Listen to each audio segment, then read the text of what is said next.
এখানে আসলে আমরা একটা 20 তলা একটা হোটেলের প্ল্যানিং করতেছি। সো এইটার জন্য আসলে আমাদের একটা বড়সড় প্ল্যানিং করতে হবে, সেটাই চিন্তা ভাবনা করতেছি। কি বলেন? ইস, কথার ধরন দেখে মনে হচ্ছে 20 তলা হোটেল, বাজারে লাউ চিংড়ি মিষ্টি কুমড়া মানে গেল আর কেজি ধরে কিনে নিয়ে আসলো। এই টাকলা, তুমি চিনো আমাকে? আমি কে? Full HD, full HD. শোনো ঠিক আছে, তোমার এই সিনেমার দুইটা নায়িকায় নতুন মেয়ে লাগবে, আন করা। না দাদা, আমি নতুন কোনো নায়িকার ঝামেলা যাব না। আমি এই সিনেমায় পরীক্ষিত পারফর্মার নিব। আমার উপর ভরসা রাখো, আমি হয়তো তোমাকে পরীক্ষিত পারফর্মারের চেয়েও নতুন ভালো মেয়ে দিতে পারবো। আচ্ছা, তুমি তো জানো এই নিকুল পান্ডে ইন্ডাস্ট্রিতে কত কত নতুন মেয়ে দিয়েছে। দিয়েছেন, ভালো করছেন, আমারে দিয়েন না। আমি এই সিনেমায় নতুন কোনো নায়িকা নিব না। তুমি এমনভাবে কথা বলবে না ঠিক আছে, আমি জেনে বুঝেই বলছি। তোমার সিনেমার দুইটা মেয়ে নতুন লাগবে, আমি ওদেরকে নাচ শিখিয়ে, গান শিখিয়ে, অভিনয় শিখিয়ে একদম ধামাকা বানিয়ে তারপর তোমার হাতে দেবো। এই শোনো, আরে টিকে সোহেল, আরে টিকে সোহেল, এই টিকে সোহেল, শোনো না। কি? আমার উপর আস্থা রাখো। আমি রাস্তা থেকে মেয়ে তুলে নিয়ে এসে ইন্ডাস্ট্রির নায়িকা বানিয়েছি। আমি তাকে এমন নাচ শিখেছি, এমন অভিনয় শিখেছি, এমন তুখরভাবে শিখেছি, কি জানো না তুমি? সেজন্যই বলছি আমি তোমাকে দেবো রে ভাই, আমি তোমাকে দেব। আমার উপর বিশ্বাস রাখো না।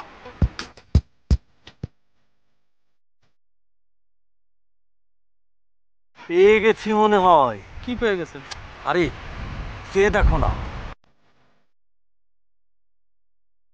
সুন্দর কাকে বলে? How beautiful.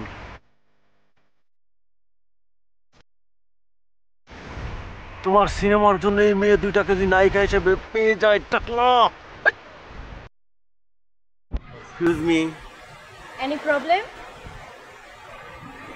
তোমরা নায়িকা হতে চাও? কি? আগে নায়িকা হতে চাও কিনা সেটা বলো। আমি নিকুল পান্ডে ডান্স মাস্টার, আমি তোমাদের দুজনকে একসাথে সিনেমাতে ব্রেক দেব। আপনি কি ব্রেক দিবেন? আপনি ব্রেক দেওয়ার আগে নিজের ব্রেক ফেল করে 1000 ফিট গর্তের ভিতরে পড়ে দিবেন। কি বললা তুমি টাকলা? আরে রাখেন, চিনে না জানে না কোথা থেকে আসছে না কি করছে তাদেরকে উনি ব্রেক দেয়। আরে এই যে মেকআপ কইরা সুন্দরভাবে ড্রেস পইরা চশমা চোখে দিয়া কোথা থেকে আসছেন? 3 টাকার কাজের সেমরি। নাম কি? What is your name? ওমা কয় কি? ওহ বাদ দেন, অপ্রয়োজনীয় লোক। আচ্ছা, এই সাগর পাড়ে আমাদের একটা বড় মানের হোটেল করতে কি পরিমাণ খরচ লাগতে পারে, এইটা ধারণাটা করা আমাদের আসলে বেশি জরুরি। হোটেল? এইখানে হোটেল করবেন? কে কে করবে? নিজের কাজে গেলে ভালো হয়। আচ্ছা মিস, এখানে আসলে আমরা একটা 20 তলা একটা হোটেলের প্ল্যানিং করতেছি। সো এইটার জন্য আসলে আমাদের একটা বড়সড় প্ল্যানিং করতে হবে, সেটাই চিন্তা ভাবনা করতেছি। কি বলেন?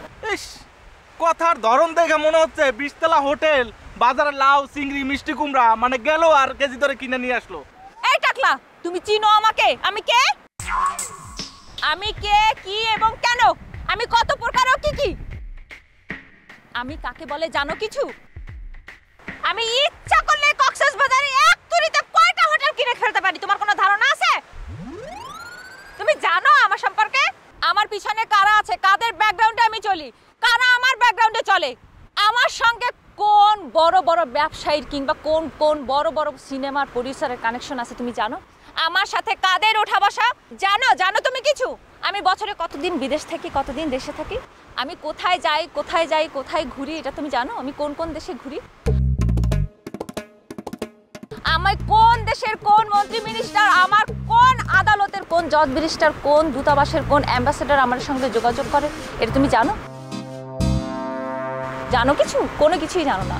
তুমি জানো লাস্ট আমি কোন শহরের কোন বাসা থেকে এই কক্সবাজারের সমুদ্র সৈকতে ঘুরতে এসেছি? জানো? কোনো কিছুই জানো। তোমার এই ফকিন্নি ভিজে আসছি বলে মনে করার কোনো কারণ নেই যে আমি তোমাদের মতন স্ট্যাটাসের মানুষ। বোকার মতন কার সঙ্গে কথা বলি আমি?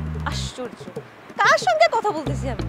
আচ্ছা, আমার কাজ আমার জব বিষয়ে তোমার কোনো ধারণা আছে? তুমি জানো আমার বাবাকে, মাই ফাদার, আমার বাড়ি কই, মাই হাউস, আমার ভাই বোনকে, মাই ব্রাদার অ্যান্ড সিস্টার, আমার ফ্যামিলির কার পজিশন আছে তুমি জানো?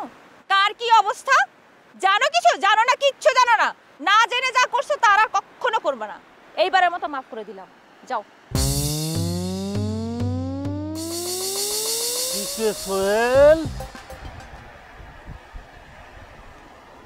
মাথার চুল তো সব আউলো হয়ে গেল দাদা, কি শুনলাম? দারুণ কথা বলেছে, একদম তোমার মাথার চুল সব আওলা হয়ে গেছে। একদম ওই সাগরের পানির মতো আওলা হয়ে গেছে। মানে কি দেখলাম, কি শুনলাম, এটা কিভাবে সম্ভব?